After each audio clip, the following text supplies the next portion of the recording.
반갑습니다, 작가님. 제가 이렇게 올간 사진의 주요 멤버가 돼서 또 이렇게 궁금했던 우리 권학봉 작가님을 인터뷰하는 이 기회가 돼서 너무너무 기쁘고요.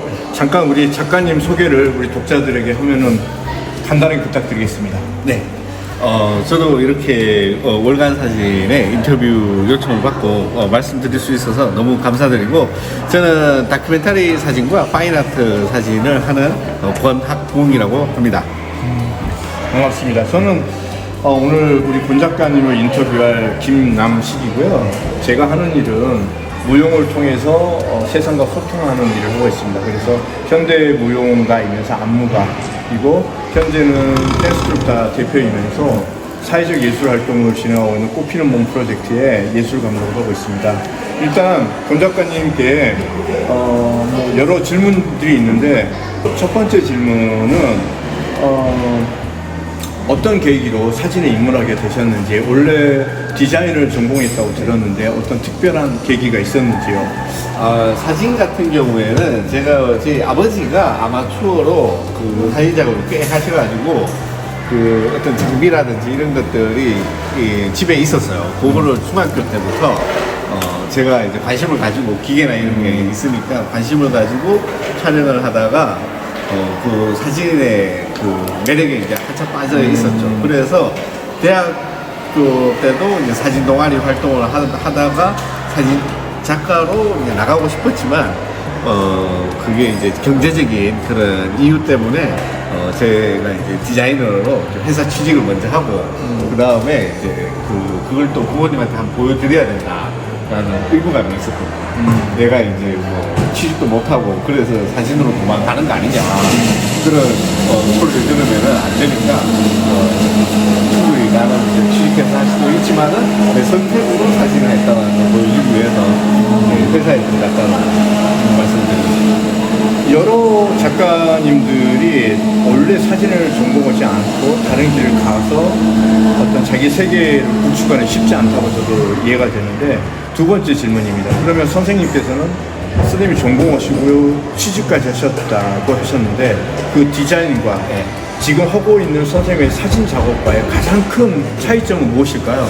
가장 큰 차이점 같은 경우에는 일단 진짜 내가 가지고 있는 뭔가를 표현하는 것은 공통점이라고 한다고 하지만은, 차이점은 디자인 같은 경우에 의도와 목적이 정해진 거를 내가 좀 조금 더 잘 표현해내는 거고, 사진 작업, 특히 개인 작업 같은 경우에는 내가 원하는 거를 내 의도로 표현할 수 있는, 그게 다릅니다. 그러니까 외부에서 의뢰를 받아가지고 일을 하느냐, 아니면 내가 내 내부에서 말하고 싶은 거를 이야기하는 거야. 그 차이라고 했죠. 자의적인 선택과 어떤 의무적인 것 사이 괴리감. 근데 그걸 극복하기가 쉽지 않았을 것 같은데, 그렇지 않아요?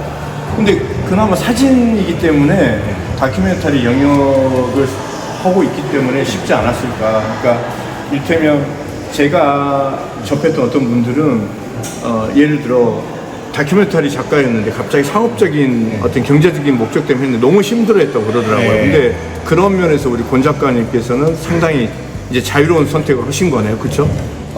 그렇죠. 네. 그리고 이게 또 먹고 사는 문제하고 연결되어 있기 때문에, 누가 의뢰를 주면은 또 최선을 다해서 내 시간을 할애하는 수밖에 없다고 그렇게 생각을 하고, 그렇게 해야지 내가 작품할 수 있는 그런 능력을 얻을 수가 있으니까 중요하다고 생각을 합니다.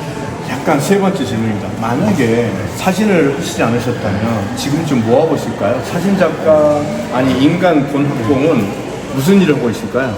아마 제가 고등학교 때 그림을 안 그렸다, 그림을 안 그렸다고 한다면은 저는 공대를 갔을 거예요. 공대를 갔고, 만약에 사진을 하지 않았다라면은 그냥 디자인을 쭉 하지 않았을까.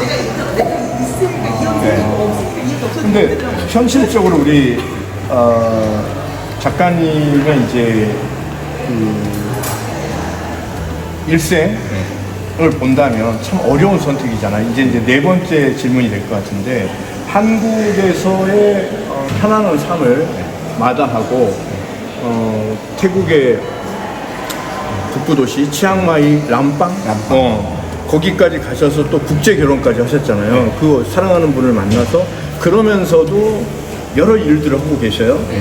얼마 전까지만 해도 성남훈 작가가 진행하시는 1000개의 카메라를 또 현지 치앙마이까지 와서 그런 이 프로젝트도 하시고 꾸준히 그런 작업을 하는데 그런 선택을 하시게 된 계기가 그 안일하고 편안한 삶을 놓고 무엇 때문에 그것이 궁금합니다. 일단 그 아니라고 편안한 삶이라는 게 회사 생활하고 그렇게 일반적으로 살아가는 그거라고 가정했을 때 거기에서 오는 어떤 단조로움이라든지 그 내 이야기를 할 수가 없잖아요.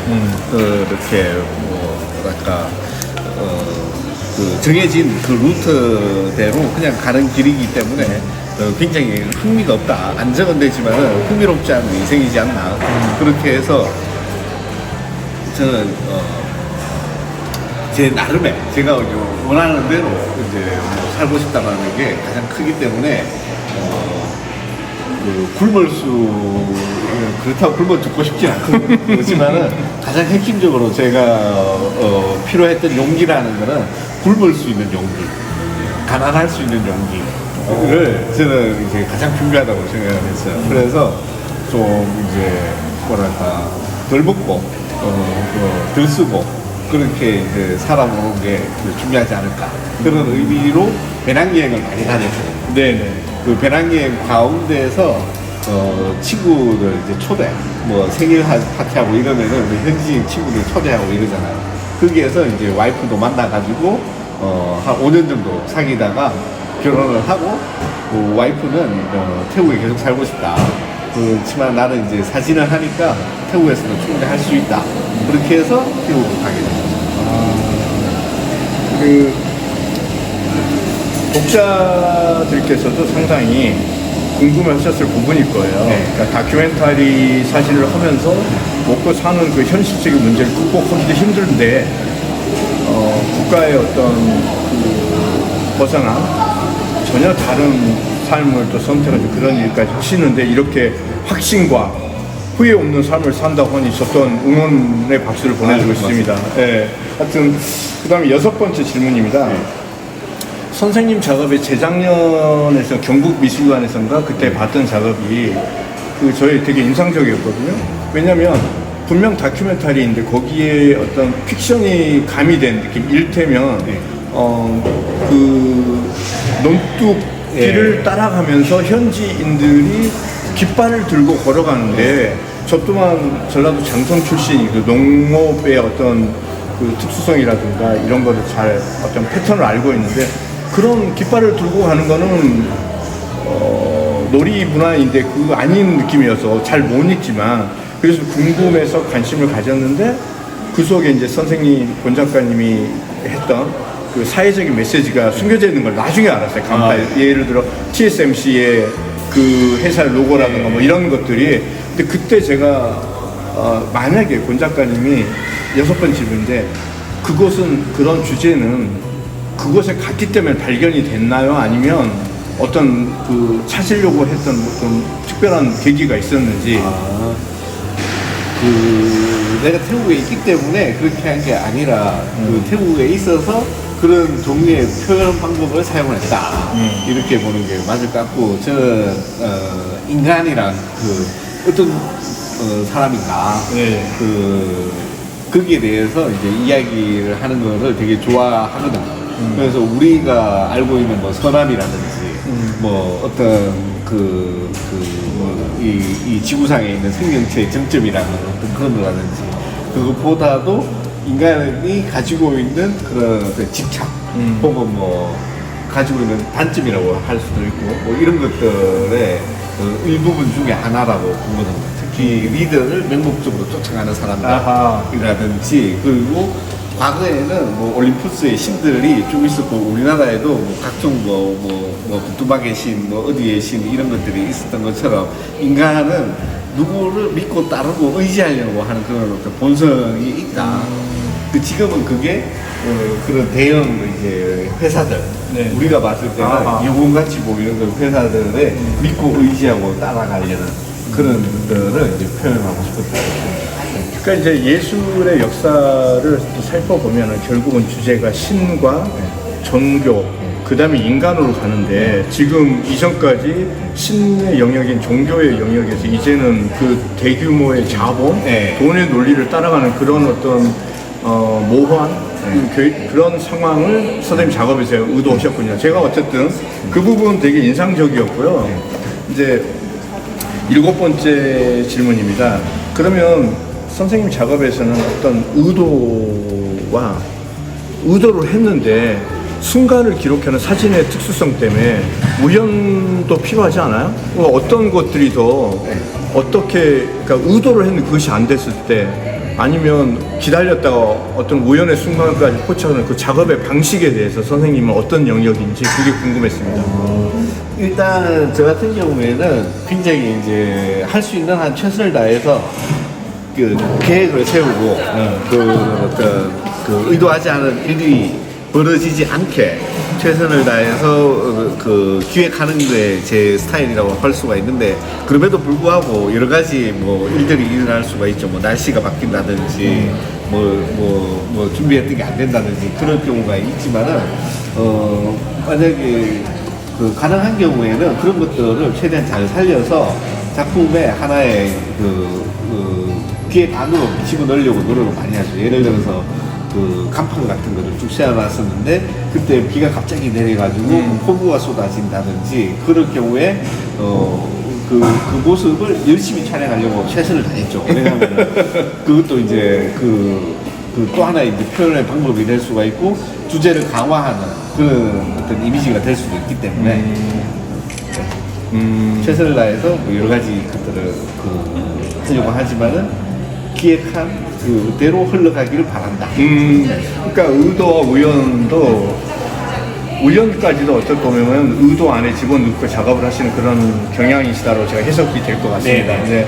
그 다음에 이제 8번째 질문인데요. 그러니까 저하고도 연관이 있고 선생님의 그 작업에 그래도 모티브가 됐던 여러 인접 장르들이 있잖아요. 네. 뭐 음악이라든가 영화라든가 또 제가 하고 있는 현대무용이라든가 여러 영역들이 있어요. 그 중에 선생님이 이렇게 자극하는 어떤 영감을 주는 장르라든가 공연 혹은 뭐 영화가 있다면 그거 좀 말씀해 주실 수 있을까요? 이번 작업하고 연관지어서 말씀드리자면은 가장 그 영감을 받았다든지 뭐 모티브가 됐다고 하는 영화는 빈 벤더슨의 그 베를린 천사의 시라는 영화가 있잖아요. 네네네. 그 영화를 보면은 굉장히 리얼리티한 그런 영화인데 가끔 이렇게 지나가는 장면으로 그 현실을 복장을 한 천사가 건물 위에서 그 마을을 물끄러미 바라보는 그런 장면. 네네. 그런 것들이 굉장히 인상적이었다. 그게 이제 내가 이거를 작업을 하면서 일부러 보진 않았지만은 옛날에 20대, 30대 봤던 그 장면이 굉장히 머리에 각인이 되어 있지 않았을까 하는 그런 느낌. 베를린 천사의 시를 만든 빈 벤더스 감독의 그 뭐랄까요 초월한 듯한 그런 그 신의 영역에서 위에서 일단 카메라로 보는 부감이라고 설명해야 돼요. 그 위에서 내려보면서 사실을 보고 있다는 그런 것들에 대해서 선생님이 작업과 연관이 있다는 정도로 제가 해석이 되는. 그러면 이제 9번째인데 그게 만약에 선생님이 카메라가 아니라면 무엇으로 세상을 기록하실 수 있을까요? 만약에 카메라가 아니라면 저는 그림 그렸을 것 같아요. 그림으로. 페인팅이나 아니면 뭐라도 이제 클래식한 매체로 돌아가지 않았을까. 제가 이 질문을 하게 되면 아까 이번 광복 80주년에 대한 이 작업에 그 3.1 운동을 상징하는 그 삼각형 안에 그 이미지 세 개를 가둬놓은 그 안에 교복을 넣는 그런 어떤 설치 인스톨레이션을 보면서 사진이 갖고 있는 영역들이 늘 제가 궁금했던 건 벽에 그냥 붙이는 거가 아니라 이미지를 가공해서 다른 이야기를 다른 방식을 제시할 수 있구나. 그래서 만약에 사진작가 권학봉이 사진이 아니라면 무엇을 선택했을까 궁금했는데 페인팅이라는 그런 질문 좋습니다. 알겠습니다. 자, 그 다음에 이제 10번째 질문입니다. 선생님의 사진 작업을 보고 관객들이 혹은 관람객들이 무엇을 느꼈으면 좋겠어요? 저는 핵심적인 제 질문은 그거죠. 우리는 지금 이대로 잘 살고 있나?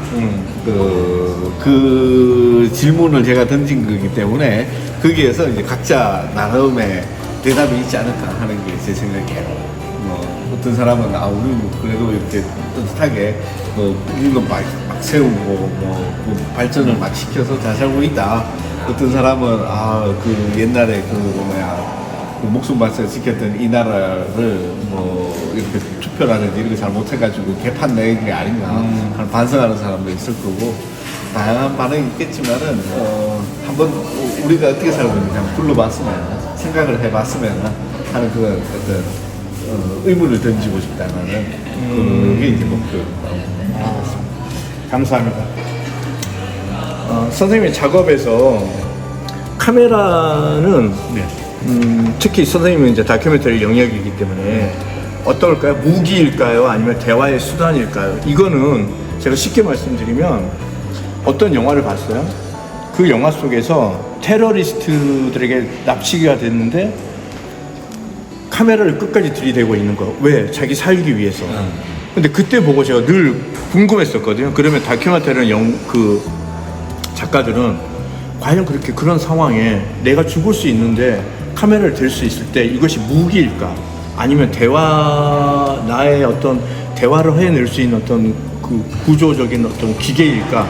좀 질문이 이해가 됐는지 모르겠습니다. 제가 이걸 궁금했던 거는 선생님에게 이 카메라는 사진작가 권학봉에게 카메라는 무기인가? 대화의 수단인가? 아니면 무엇으로 설명할 수 있는지. 저는 절대 무기라고 생각하진 않고, 대화의 수단일 수밖에 없다고 생각하죠. 우리가 문자로 대화를 하기 위해서는 최소한 펜이라도 있어야지 문자로 대화가 되는 것처럼 그 빛의 이미지를 기록을 해가지고 그거를 사진으로 한다면은 사진으로 대화를 하고자 한다면은 카메라가 필수적으로 있어야 되는 거죠. 그럼 그 대화의 수단일 수밖에 없다라고 주장을 하고 싶습니다. 네. 저도 이제 앞으로 이렇게 여러 사진 작가들 만나보면서 이런 주제를 가지고 또 대화를 해볼 것 같은데요. 선생님의 작업이 이제 저의 어떤 기준점이 될 수 있을 것 같아요. 대화의 도구로서의 사진 카메라가. 예, 하여튼 감사합니다. 만약에 10년 전에 권학봉에게 편지를 보낸다 그러면 어떤 단어, 어떤 문장으로 시작하고 싶어요? 저는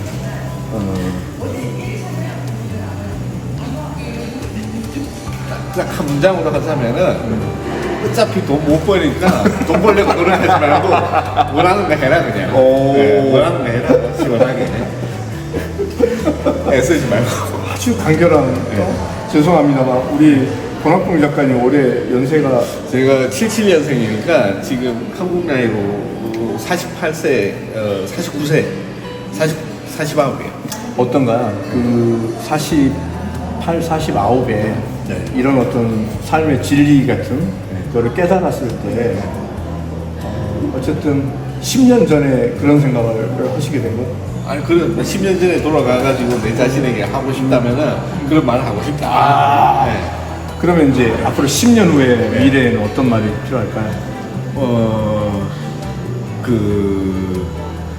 작업을 내가 하고 싶은 거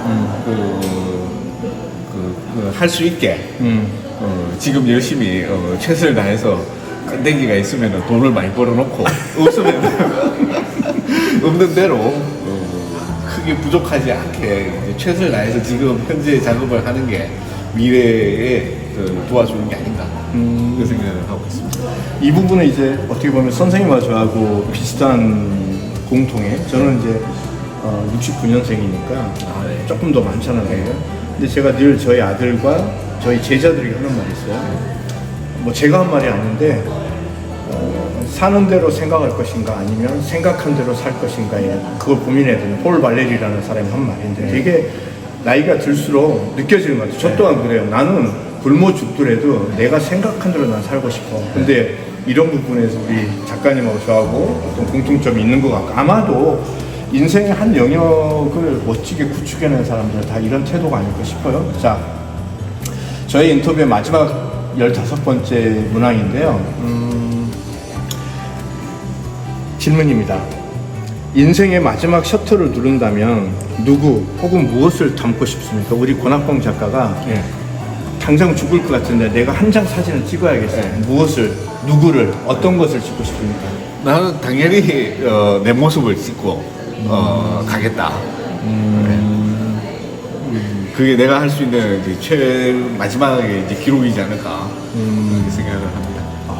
자, 역시 예술가가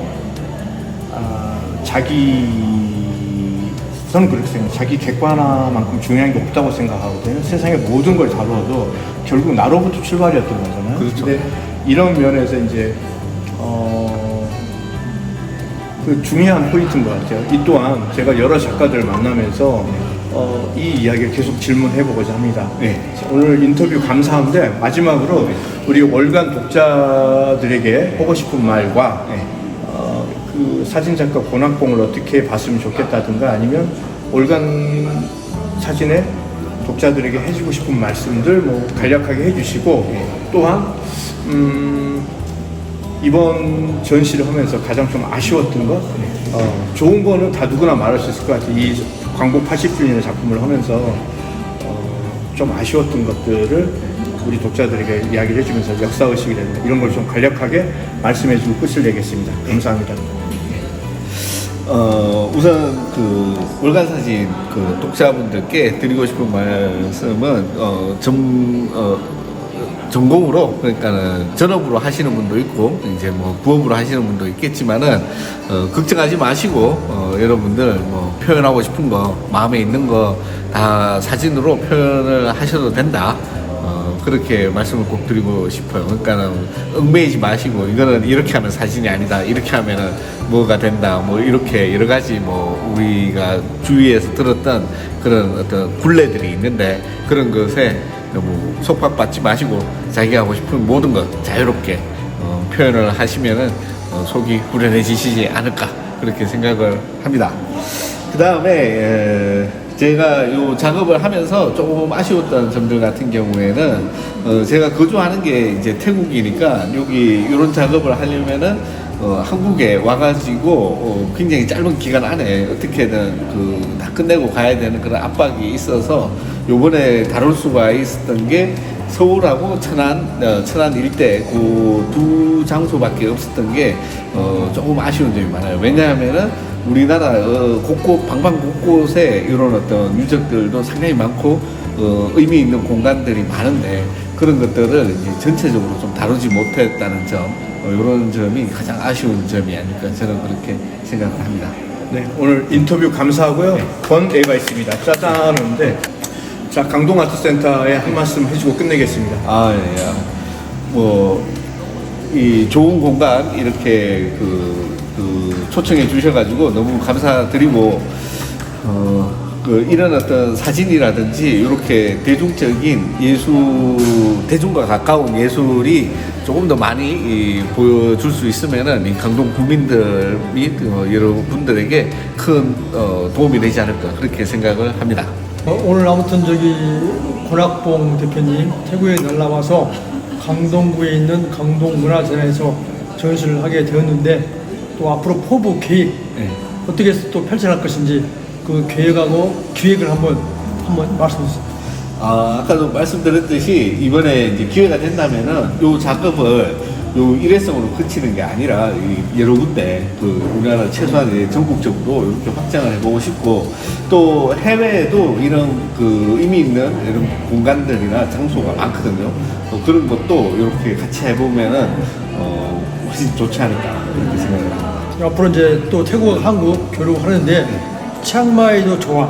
근데 또 이제 방콕에 뚫어서 우리가 방콕에서 전시를 확장할 수 있도록 우리 김남식 박사, 우리 또 권학봉 대표 해가지고 방콕에서 또 한번 일을 저질 수 있는 기회가 됐으면 좋겠습니다. 감사합니다. 고맙습니다.